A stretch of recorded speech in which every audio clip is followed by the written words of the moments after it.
All right, it's time for another Chasing the Sun with Jon McCarthy of Sun Media. John, a busy week for both of us. The Olympics. Let's start there because I find it so interesting. Everybody I speak to seems to have a different take of A, is it a success? B, is this important? C, should we continue as golf community going to the Olympics with professionals in this capacity? Let's start with the wins. What were the wins for you from an Olympic golf perspective? Yeah, well, I mean, when it all started, I was skeptical too because for me, um, it doesn't necessarily golf as a sport doesn't necessarily fit into the sort of the cadence and timing of an Olympic Games. To me, the Olympics is it's like appointment viewing. You know, what time's the rowing, what time's the 200. If someone asks you what time the golf is, it's like, oh, it's 8 hours today, and then it's 8 hours for the next 3 days. So I was a little worried about that off the bat. And another thing I was a little worried about is that golfers don't necessarily look like Olympians. And I know Olympians almost come in every shape and size, but I think golf might have introduced a few more shapes and sizes to the Olympics. I mean, what other sport can you be walking casually while eating a sandwich and chatting to your opponent during the competition? So those were a few things I was worried about off the bat. But I got to say, it all really started working for me because I really liked that it came down to the athletes themselves. I mean, as golf fans, we know at major championships, there's so much history and there's so many storylines that are, I won't say pre written, but they sort of based on the last year's Masters or history. And it really felt like a clean slate and that the script had to be written by the athletes.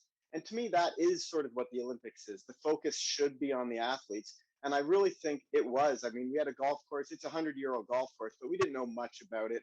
So the focus really was on these golfers. And I think at the end of the day, they did a great job making it a compelling entertainment tournament on both the men's and women's side. Yeah, I love the ending to both, and I thought the final rounds were great.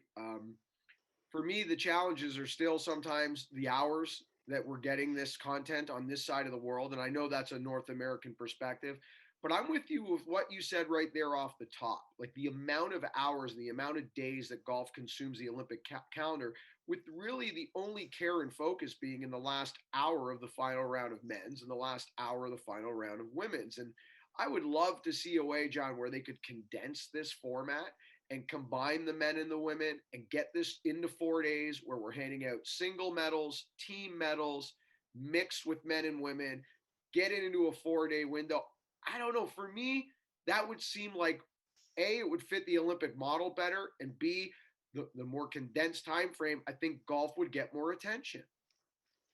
Yeah, I think you might be right. One thing I did like that how many birdies were available because golf, as we all know, it can be a really challenging sport. And I think if the Olympics is bringing some new eyes to the game, I did like that there was athletes out there showing how great they are. I'm not sure if your first glance at golf, you want to see the best players in the world struggle. And that's another sort of strange thing about golf is the best player in the world, unless he's Tiger, he wins less than 10% of the time.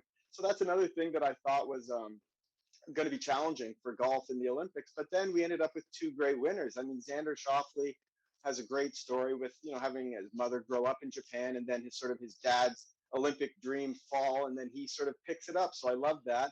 And then on the women's side, we have Nelly Korda staking her claim as the best player in the world. So I do think we lucked out with great champions and people that especially on the men's side, he really cared about the Olympic Games, which I think was a little concern going in with some of the Americans. All right, let's transition into FedEx Cup because wild card weekend, Wyndham. We have some Canadians that they need to get going here. I know we're lucky that we've got Adam now that's kind of moved into that 110 number. So he looks much more secure for next season compared to where we were, say, a month and a half ago, if you and I were having this conversation. So there is good news from the Team Canada perspective. But we've got some great players that need to get going on the outside looking in and some interesting names. Like right now, Justin Rose and Ricky Fowler are not part of the FedEx Cup playoffs. Like that is just amazing, mind bending to me. No, it really is, and I mean, and my focus is going to be primarily on the some of our Canadian guys going into next week because guys like Roger Sloan, Michael Gligic, they're going to need to have good weeks this week or next week, and we want as many Canadians as possible, representing the Maple Leaf on the PGA Tour. I mean, earlier this winter, So Roger lives in Houston, Texas, and they had that wicked ice storm. And he sends me a picture that he's built a hockey rink in his yard in Houston, Texas. I'm not sure how many people have ever done that, but I think that these are the kind of people we need out there on tour. And I'm very interested, even when the playoffs come, to see how our Canadian Olympians do in the playoffs. I mean, Corey and Mackenzie Hughes had great years, but I talked to Corey about 2 months ago, and he said, without a win, he would be a little disappointed because he's playing so well, and that is the next step. Both guys have made such strides this year, but really the next step is getting back in the winner's circle. So I'm really hopeful that one of them will do it, on the big stage. Yeah, I'm with you on that. I love that attitude of we're not going to be happy with just, qualifying and getting into the playoffs and maybe even top 30. Like without a win, they don't look at their season as a success.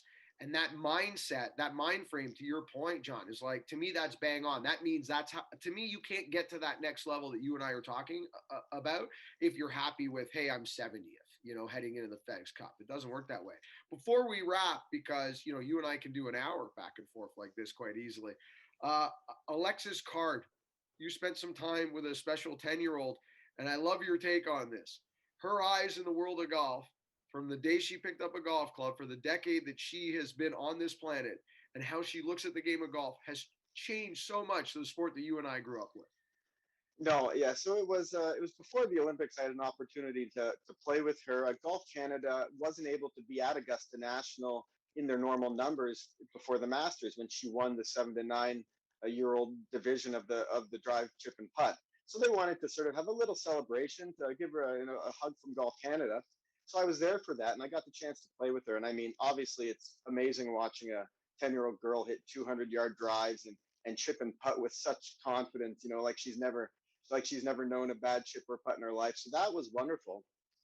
But then she was talking about Brooke Henderson and how she was interested in watching her in the Olympics, and that got me to thinking that, like you were saying, so she's 10 years old, and ever since the day she picked up a golf club 5 years ago, representing Canada at the Olympics for a gold medal was a realistic dream. It was something she could have, and then Augusta National. Everything she's ever known of Augusta National, it isn't a place in her mind that wants to keep you out. It's a place that if you practice hard enough, it will open its doors and let you in.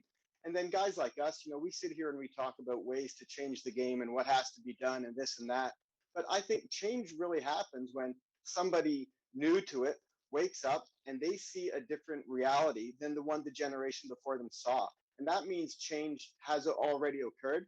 And I think it's something worth celebrating and certainly worth noting.